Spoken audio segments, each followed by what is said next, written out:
you're good now. Hello. Yeah, I'm good now. Okay, that was weird. All right. Yeah. So thank you for joining us wherever you are in the world, and welcome to CodeItLive. This is our channel, as you know, where we code about whatever we are passionate about. We do CMS and podcasts on Mondays. Tuesdays are all about Unity. We're actually building a VR world in Unity. That's a lot of fun. We are building it incrementally each week. Wednesdays, we do React and UI. Thursdays are all about Xamarin and .NET. And today's a Friday. So we get to stretch our legs, relax a little bit.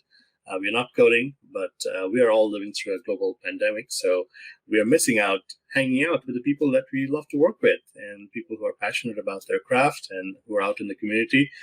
So that's what we're doing today. My name is Sam Basu. I am a dev advocate here at Progress Software. And with me, I have my wonderful friend, Danielle Sutherby. So hello, Danielle, and good to have you here. Do you want to start out introducing yourself? Sure. So I'm Danielle Sutherby. Thanks for having me, Sam. I'm on the corporate communications team here at Progress, and I've been at Progress for about 2 years. Born and Yes. raised in Massachusetts, probably going to stay here the rest of my life. My whole family is here. And I am an introvert, so I may be awkward right now, but I'm also a creative introvert. I love learning, and I'm always trying to step out of my comfort zone, which is another reason why I'm doing this. So, Yeah, they're good for you. Now, I know when we first started talking about this, oh, hey, in the chat room, Miss Rose813, good to see you. I know exactly who you are. Let me see. There you go. Hello, hello. Good to see you. So she's another colleague of ours, and we love her. So I know when we first started talking about it, you were like, I don't know if I want to do this. I'm more comfortable behind the camera, but you are so good at this. Like when you, like I do meetings with you and you speak with confidence and you speak with empathy. And that's, I think, all that we need. So thank you for joining me, taking the time out. So you said you were born and brought up in Massachusetts, like, is it Boston area? Yeah, so I grew up in Burlington, Mass, where actually Progress has an office. Now I work there, which is kind of funny. It's a beautiful office. Yeah, great office. But now I live in Brighton, so just outside Boston now. Okay. But, yeah. Any complaints, or do you love it all?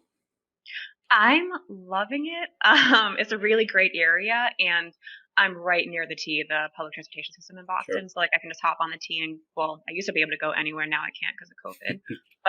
But I will say it's funny. I spent most of my youth wanting to just move and get out of Massachusetts because it was the only state that I ever knew. And the older I get, the more I realize how awesome it is and how much I love it. So it's just funny how like I'm totally fine staying here. Yeah, I mean, we are obviously a global company. We have offices everywhere, but I love Boston. I love hanging out. And it's not just the seafood scene that people talk about. Boston has an amazing restaurant scene, just about a lot of variety. Anything you can think of, you find great restaurants. Cool. So what is your job role? What do you do here at Progress Software? Yeah, so I work in corporate communications, and when I first started my role, it was split between internal communications, which is mainly like employee communication, employee engagement, and then also supporting public relations efforts, so helping with media coverage, any awards, and speaking opportunities. And now my role is kind of switching a bit to be more focused on employer branding and helping tell the overall corporate story of Progress. So getting the stories out there about who our employees are and focus more so on our culture and all the great work we're doing from like a CSR I&D standpoint. So yeah, just I guess telling stories about all the cool things we're doing and the good people. Yeah, that's pretty awesome. I want to break that down a little bit, but in the chat room is our good friend Taylor Code, or AKA Chad Green, and Chad's saying great Italian food in Boston as well. So yes, and I know Chad's daughter goes to school in the Boston area. So yeah. So just Italian food. I'm just going off now. I love Italian food. I'm half Italian, and my grandparents, they grew up in the North End, and that's where like the big Italian scene is. So I love the North End. Such a great area. Grew up going to the festivals down there every summer. Cool. Very cool. Chad and Courtney, thank you for hanging out with us. So let's break down a little bit of what you said. And you know, like when people look at pure product tech companies and they think that it's all developers just like turning pizza or coffee into code and just like churning out products. But we are all like cogs of a big wheel. Like it takes so much in our industry to run everything, and communications is a huge part of it, both internal and external. So like, how did you get started in this? Like, what's your background, and how did you come here? Yeah, so when I think about my career, the best way to put it is I feel like it's kind of like I'm on like a pinball machine. I've been like going like all over crazy in this game, but still with the main focus of like I know I want to work in communications. So I was an English major and a communications minor in college, and I had a lot of PR internship experience, and even just communications experiences. I actually worked at a radio station, which was pretty cool. Interesting. Yeah, but I was very stubborn when I graduated, and I really wanted to work at a PR agency. But I didn't realize how difficult it would be to get a job at an agency, Hmm. especially in Boston. It was so competitive. So Hmm. I spent months after graduating trying to get a job at an agency while working part-time in retail. So Hmm. that was a struggle, but it was a good experience and a good learning lesson. But I ended up working at an ad agency doing social media for them. So that was a pretty cool experience. Um, and then got laid off there. Then I moved to a marketing department role at a biotech. That was interesting, good and bad stuff. But now I'm at Progress, which I love. It's been like a roller coaster ride, I guess. But the main thing I always want to focus on with my job is I want to tell stories. Like Yeah. I want to help represent this company. I want to tell stories about the people who work there and all the great things. So that was always the main goal, you know? So working in corporate communications at a great company, I think it's the perfect fit and I'm loving it. It's employee engagement, it's PR, it's all that good stuff. Yeah, Yeah. and good stuff. How would you explain like what you do to like a 4-year-old? And we actually do have a 4-year-old. Do you just like press keyboard or like bang on your keyboard all day, or what Yeah. do you do? Sometimes I feel like that because I'm typing a lot. I mean, I think if I was to tell a 4-year-old, I would simply say I help tell stories about It's a cool good, people doing cool things. And it's a good way I to put work with it. a lot of cool people around the world Yeah, to and do that. kids Yeah. are all about stories. Yeah, Yeah. so it's interesting that you come to us from like such a varied background. Like you've worked in so many other industries and verticals. Like, do you find any differences in tech compared to other ones? Yes, but good differences. That's So, good. well, yeah. So the ad agency, you're an agency in this cool environment, but working in biotech, which a diagnostics company, it was felt very strict and confining. And perfect example is we were walking around the office and I hate cubicles and Hmm. we walk around and see gray, legit dark gray, depressing cubicles. Yeah. And I was like, this is not for me. Like I don't work well in enclosed areas, like literally and figuratively. So working in tech, I love how open everyone is and how curious everyone is and supportive. And like no idea is a bad idea. It's so different. And I like the global aspect of with tech. Like you can meet people from all around the world with the same passion as you. And I mean, I feel like people are trying to use tech for the better these days, which is good. So it's really cool being involved in that scenario, I guess, of an open environment, great tech people and all that. So yeah, very Yeah. different, but I'm not going back to biotech ever again in my life. That's good to hear, though. Yeah. I mean, you are painting a very, good and a rosy picture of the tech industry. We all try, and all should, but I mean, we have things that we can all improve on. Like Sure. our representation and diversity in tech is Yeah. not quite the same, and this really depends, I think, on like the place you work at. Not every place gives you the freedom to express your thoughts, and Yeah. not everything is welcome, not everybody is respected, and that's just not good. Right. We all need to be as inviting as we can. As it is, we have enough problems with people getting into STEM. But if you are joining the industry, we all need to work hard to make sure everybody feels welcome, and their thoughts are heard. So it's good that you feel that way working with all of us, and at least you bear working with me on our weekly calls and other things that we work on together. So Yeah. great. How did you like start your career? Did you always have like communications in mind? So I actually wanted to be a journalist. That I went into college thinking I'm going to be a journalist. It's going to be great. And then junior year, I started being more involved with the campus activities board, and they plan all these events on campus. And it was really cool. I was kind of like in a PR role on the committee, so with that, it kind of set me off. Like, okay, like I definitely want to be in PR communications area, and I tried to make it work, and it was a struggle, but now it's okay because now I work in corporate communications, so it all worked out. But yeah, I guess I kind of knew the main thing was I want to tell stories. So Sure, sure. yeah. Yeah. Yeah, I mean, I can only imagine like journalism in this Mm, day and age is just a hard business to be in. Like there are yeah. like you want to tell stories, but you have to do things with empathy and facts matter and everything matters. So and things get political very easily. So it's just a hard place to be in right now. Yeah, I have a lot of respect for journalists who are working really hard to tell the truth, to tell good stories. Um, and that's hard to find, but they're out there, and I totally support those journalists. Like, keep doing what you're Yeah. doing. All right. Now, at your job, like I know you wear a lot of hats, like you are Mm, communicating internally and externally, and you and me actually work on several things together, which I'm very proud of. We do have an inclusion and diversity committee, and we work hard. Keeping all of that in mind, like what's the most exciting part of what you do? mhm, mhm. Yep. Okay. A lot. I like my job. I love my job, which is great to say. There were a lot of things I love doing. I love being a part of the I&D committee, the Inclusion and Diversity Committee at Progress. I think that's probably one of the most important things I'm involved with at Progress. And I don't know, I feel like you can actually kind of have like an impact on the culture, which is really cool. Um, and being involved with employee resource groups, starting one called Progress for Her, working on that with Courtney and some great committee leaders around the globe as well. That's been really great. Um, and then again, yes, Progress for Her, thank you.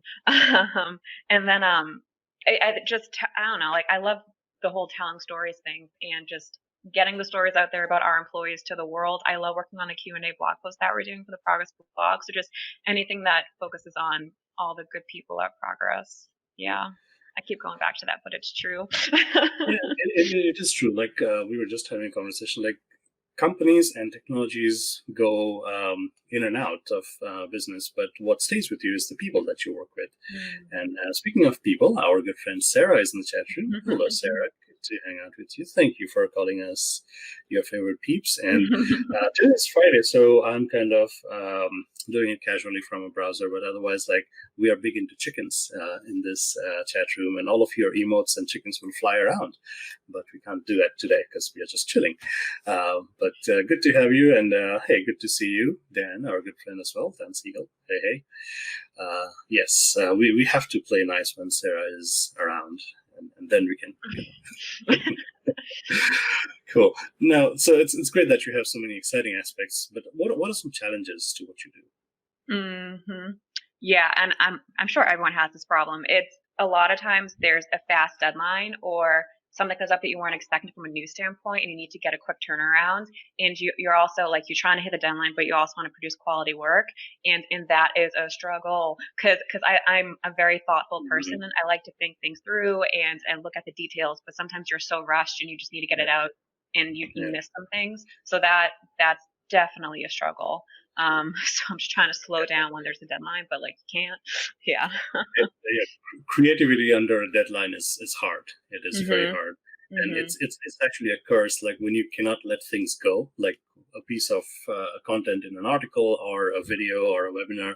When you want to make things perfect, it just takes a lot of time. And maybe things are not perfect, but at least you know you have tried your best. And Yeah. when you have to rush through that, it's not a fun experience. So I totally hear you. Mhm. Yeah. Now let me ask you kind of a hard question here. So we are again living through a pandemic. So in terms of communication strategies, like internally and externally, what are some things that are like you have had challenges on and you've had to like pivot because we are all kind of home and dealing with this? Ooh, that's a good question.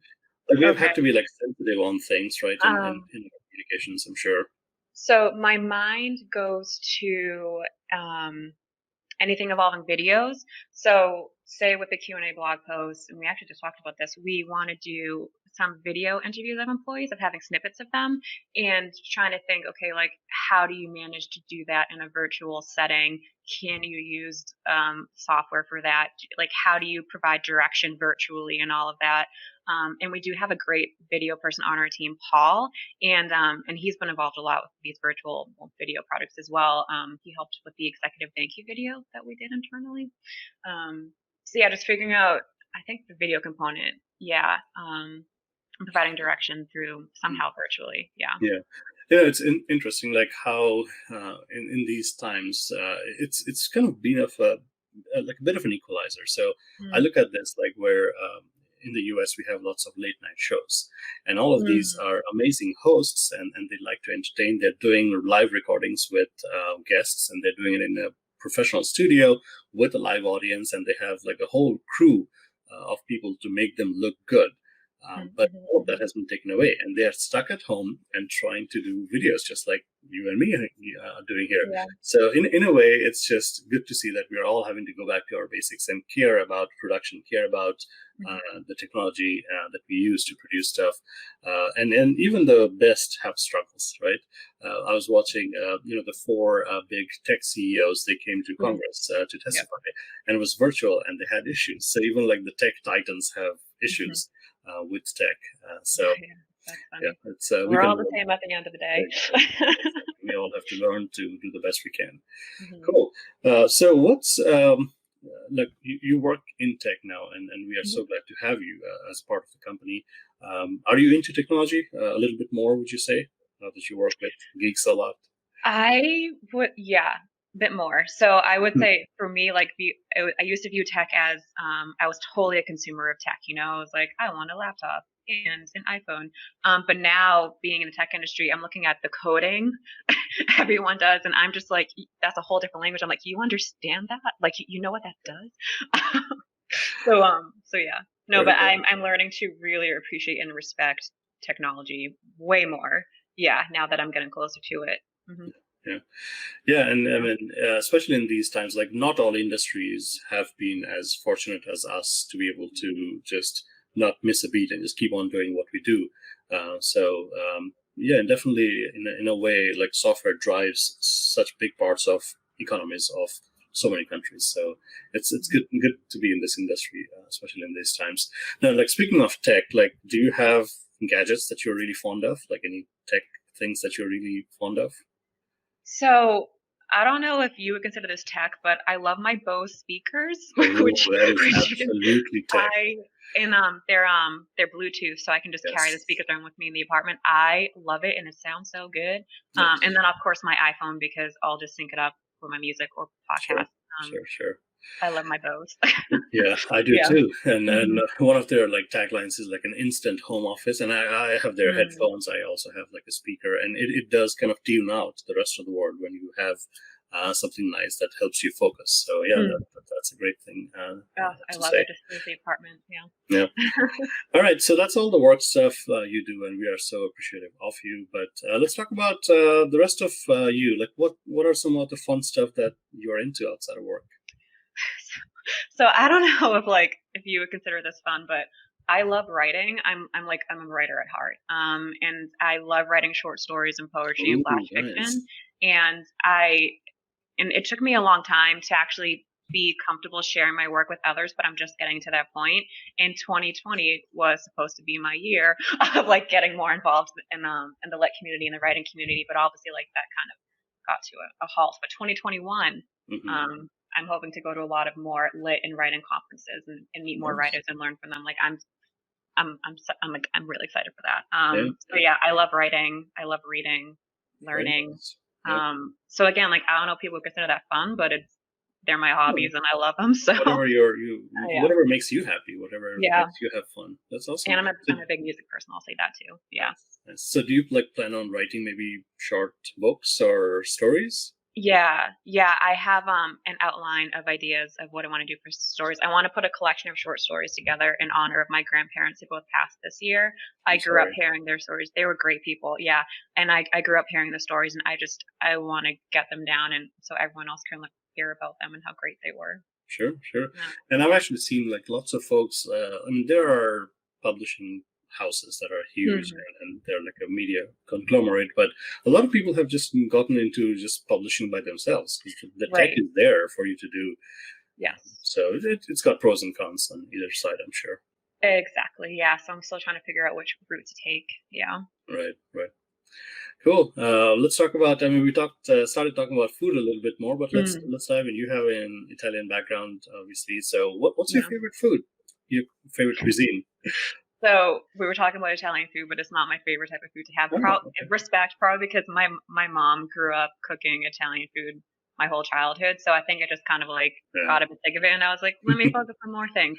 I don't know if I have a favorite kind of cuisine. I guess anything avocado, I gravitate towards. Anything fish, I gravitate. So I guess seafood and avocado. That's pretty much it. Um, but I will say I'm spoiled when it comes to Italian food. Like my mom, she made homemade everything growing up. So I know the Mhm. difference between fake Italian and then the real Italian food. Like Bertucci's, I'm not impressed with them at all.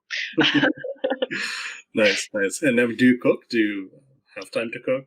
I love Okay. cooking. Okay. Yeah. I mainly cook fish. Um, Nice, nice. yeah, I love it all. And It I looks like like you're. seasoning and stuff. Yeah. Yeah. I mean, if you're into seafood, like you're in the place where you get the best. Yes, Yeah. indeed. I'm not moving. Very cool. Very cool.